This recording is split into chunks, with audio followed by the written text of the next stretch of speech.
Hey everybody, Adrienne here with Sheroes and Shenanigans. Hello, do you like my red? I needed it today. I needed red. I needed red because this morning I had a feeling that I just didn't feel safe. So, were there some things that happened? Yes. Was I actually unsafe? No. But was I feeling it? Yes. Were they feelings that I liked? No. Ones I want to discuss? Absolutely not. Ones that I wanted to feel? No.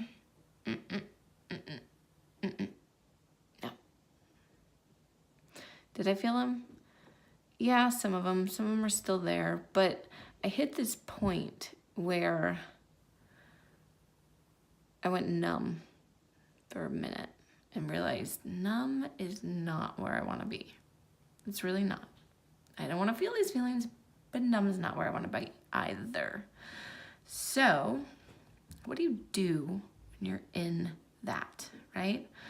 I mean, basically, once I hit that point, like I went into, as I look back, I can really see the process, right?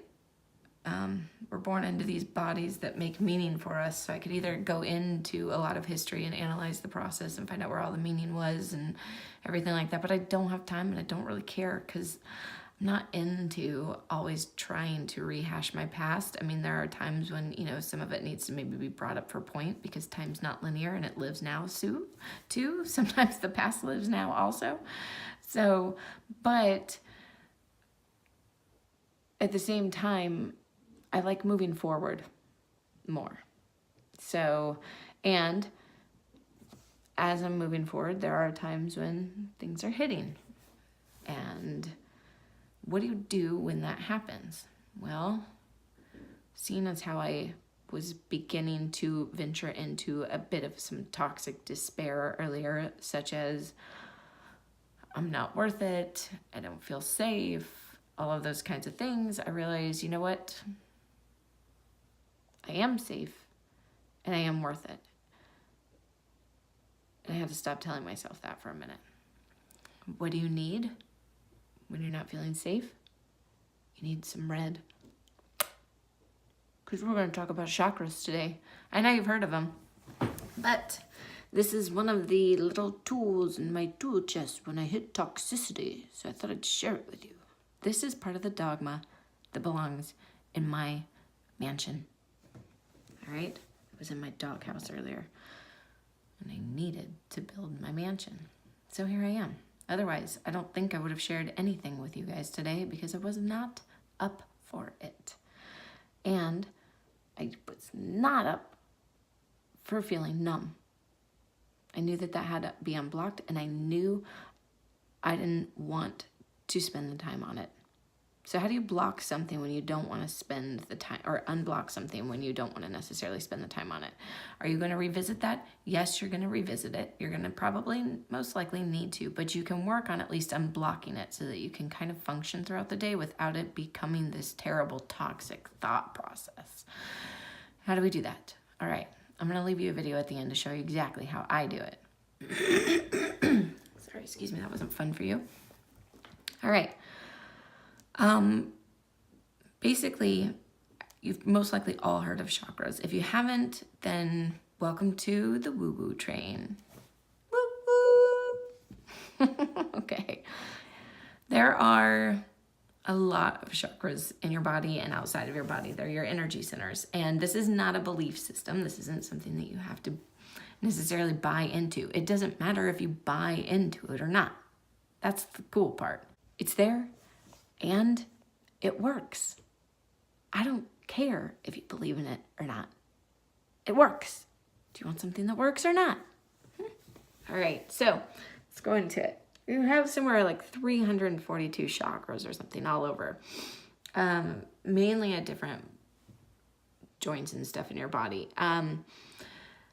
You gotta think of chakras as almost like a road roundabout. Okay, they're spinning and the energy is coming in and then taking a turn to the next place that it needs to go. There are 7 main ones that are really focused on and that really help with the unblocking. They're kind of the meridian points for everything else, or the big roundabouts within the body. Your chakras spin clockwise within your body. So if you're working your chakras, that means that sometimes you're going to actually be spinning your hand counterclockwise because you want to keep the clockwise motion rolling. To unblock a chakra, you can spin it counterclockwise, and that will a lot of times flood a bunch of crap out that maybe you're ready to deal with, maybe you're not. So if you're going to do that, then try to make sure that you're ready for what's coming, because something will come. It might be bigger than you thought. Anytime that you unblock a chakra or like open a chakra, you want to make sure to close that thing back down, because you don't want it to stay open, just constantly sucking everybody else's anything in. So, all right, your 7 chakras. You've got the root chakra, red. The colors, by the way, the coolest part about the colors is that if you know, I need more of this today, you can kind of, make sure you hang out in more of it, right? You can go to outside and hang around green. You can put on some red lipstick and wear red. But if you kind of know, I'm needing a bit more of this today, that you can dress in that color, you can paint your room that color, whatever it is, because that will help magnify the energy flow of that chakra. So, all right, root chakra is located at the base of your spine. The color is red, and it is where love and fear live. Okay, the two emotions. We're actually just basically born with 2. We come up with all of these other sub-emotions that explain things a little bit better, but you have love and you have fear, which is pretty much safe or unsafe, whether you're feeling safe or unsafe. The next chakra up is located between your groin and your navel. So it's down where, for women, where the uterus is, or the intestines, kind of like down there, a little bit more toward the base, but not quite at the bottom of the spine. The color is orange. This one is called your sacral chakra. And this one is where the sub-emotional home is. So when you're feeling safe or unsafe, then it's gonna pull, bring that energy up, and it's gonna have lots of creativity, at which point we've created a sub-emotional home to help explain everything. But that's where our emotions live. It's also where sex drive, things like that. It's all there, kind of emotional home down there. That's why I was trying to have you differentiate between your gut and your thoughts, your feelings and your thoughts. So that's your emotional home.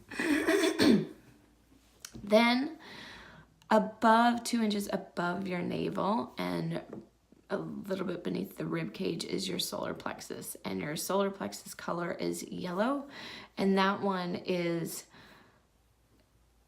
kind of where your drive is, whether or not you're feeling secure, like yourself. You want to think about yourself there, the security of self or the insecurity of self. So the drive to actually act and do something or not to do something. So that's where it's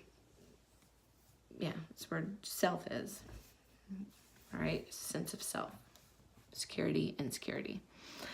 Next up would be your heart chakra, located in the center of your rib cage. And that color is green.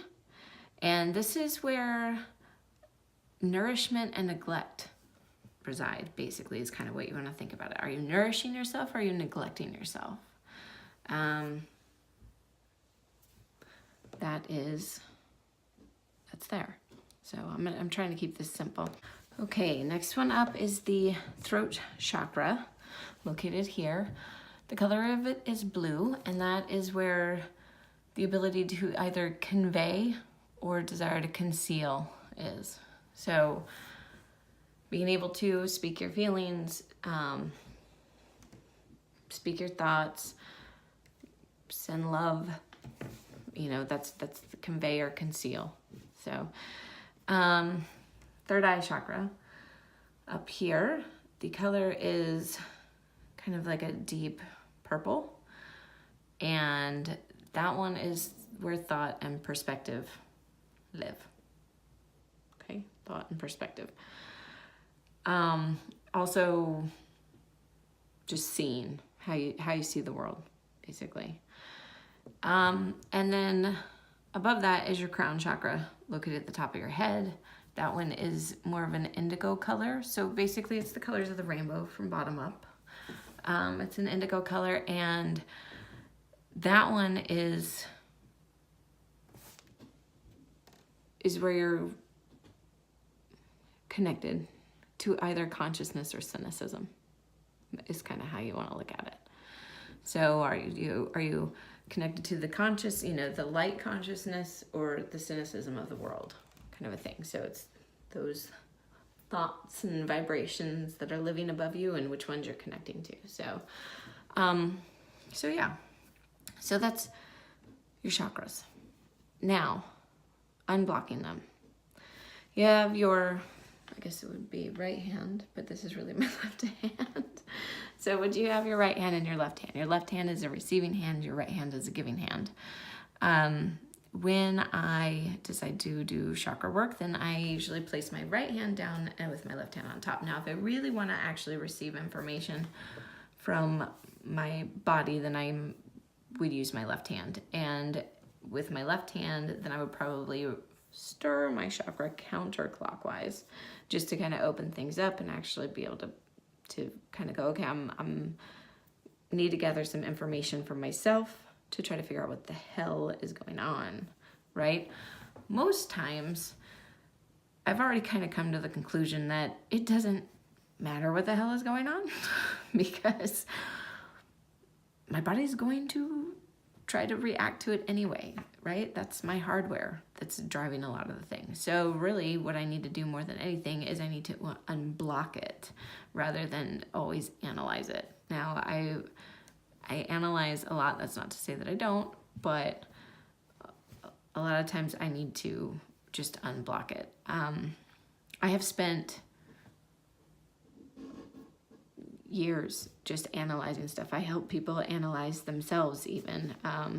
But there are some times when analysis isn't what's needed. It's just unblocking that's needed. So anyway, that's it. I'm going to put a video up as to what I did this morning to unblock it. And obviously I'm feeling better because I am actually putting out a video that I really didn't want to put out and didn't think I would. And on top of it, I am wearing like bright red kick-ass lipstick. So all I can say is that this works. You don't have to believe in it. You don't have to believe me. Just do the work because the work works. All right. Have a good one.